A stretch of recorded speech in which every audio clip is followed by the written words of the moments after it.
এমন একটা সিচুয়েশনে এসে আমাদের বাড়ির কাজ আটকে আছে, কোনো কিছুই করতে পারতেছি না। স্বপ্নের বাড়িটাকে এরকম অসম্পূর্ণ দেখতে কারই বা ভালো লাগে। আজকে আপনাদেরকে দেখাবো আমাদের বাড়ির কাজ কতটুকু হলো এবং কোন জায়গাতে কি কি প্রবলেমের কারণে এখনো পর্যন্ত বাড়ির কাজ আগাচ্ছে না। আসসালামু আলাইকুম এভরিওয়ান, কি অবস্থা সকলের? আশা করি সবাই ভালো আছেন। এই যে দেখেন, আমাদের বাড়ির এইটুক কাজ করার পরে আরো অনেক মালামালি কিন্তু বাহিরে এখনো পড়ে আছে। এদিক সেদিক দৌড়াদৌড়ির কারণে বাড়িতে একদমই সময় দিতে পারতেছি না, আর নিজের কাজে সময় না দিলে কি অবস্থা হয় এটা তো দেখতেই পাচ্ছেন। যেই সময় দিচ্ছি না সেই কোনো রকম ভাবে আমাদের বাড়ির কাজ একদমই আগাচ্ছে না। যাই হোক, ওইটা বিষয় না, তবে ভিতরের কাজ কিন্তু প্রায় কমপ্লিট। বাহিরে প্লাস্টার না হওয়ার কারণে বাড়িটাকে দেখতে অনেকটা অসম্পূর্ণ মনে হয়। বিশেষ করে সামনের দিকে দোতলার গ্রিল গুলো না থাকায় দেখতে আরো বেশি খালি খালি মনে হয়। আজকে সুমাইয়ের পরা যে গাউনটা দেখছেন, এটা অনেস্টলি বললে একদম এলিগেন্ট একটা লুক দিচ্ছে। কাপড়টা খুবই সফট আর কমফোর্টেবল, সারাদিন পরলেও কোনো ঝামেলা লাগবে না। যারা স্টাইলিশ আর কমফোর্ট একসাথে চান তারা চাইলে কিন্তু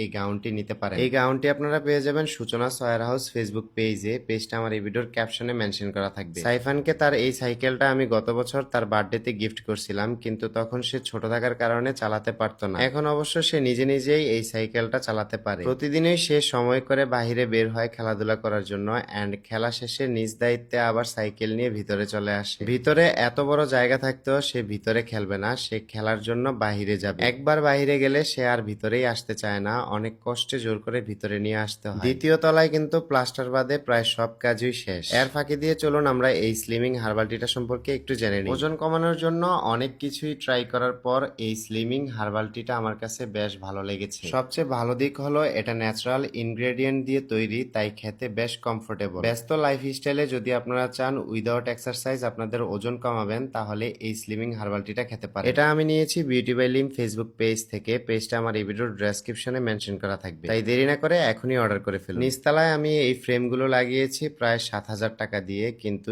এই একই ফ্রেম আমি দ্বিতীয় তলায় এসে লাগিয়েছি প্রায় 5,000 টাকা দিয়ে। প্রথম অবস্থায় আমাদের বাড়ির কাজে প্রায় সবকিছুতেই আমার বেশি বেশি লাগছে, কিন্তু এখন একটু একটু করে বোঝার কারণে প্রায় অনেক টাকা কম লাগতেছে। এখন আমাদের চিন্তা হলো ভিতরের সবগুলো প্লাস্টার কমপ্লিট করব, এন্ড বাহিরের একতলা এবং দোতলা সম্পূর্ণ প্লাস্টার কমপ্লিট করে ফেলবো। তবে এই কাজগুলো আটকে আছে শুধুমাত্র ইলেকট্রিক এবং গ্রিলের কাজগুলোর জন্য, কারণ প্লাস্টারের পূর্বে আগে বারান্দা এবং গ্রিল গুলো লাগাতে হবে। খুব সম্ভবত 3-4 দিনের মধ্যে আমি হয়তোবা আমার মালগুলো ডেলিভারি পেয়ে যাব। ঈদের সময় গেছে যে কারণে সবকিছুই বন্ধ ছিল, এন্ড আমাদের বাড়ির কাজগুলো মোটামুটি এটার কারণেই কিন্তু অফ হয়েছিল। একদম শুরুর দিকে ভাবছিলাম যে 3 তলার সম্পূর্ণ ফ্লোরটা আমরা নিব, এন্ড এখানেই আমরা ইন্টেরিয়রের কাজগুলো করব। সুমায়ার এখন শখ হয়েছে তার ডুপ্লেক্স বাড়ি লাগবে, তাই আমি এখন প্ল্যান করেছি সুমায়ার জন্য হলেও 3 তলা এবং 4 তলা মিলিয়ে আমরা ডুপ্লেক্স করে ফেলবো। বাহিরের আউটলুক যেমন আছে ঠিক তেমনই থাকবে, কিন্তু ভিতরে ঢুকলে মনে হবে যে এখানে একটা আলাদা ডুপ্লেক্স বাড়ি আছে। সবাই দোয়া করবেন যেন আমাদের এই প্ল্যানটাও সাকসেস হয়।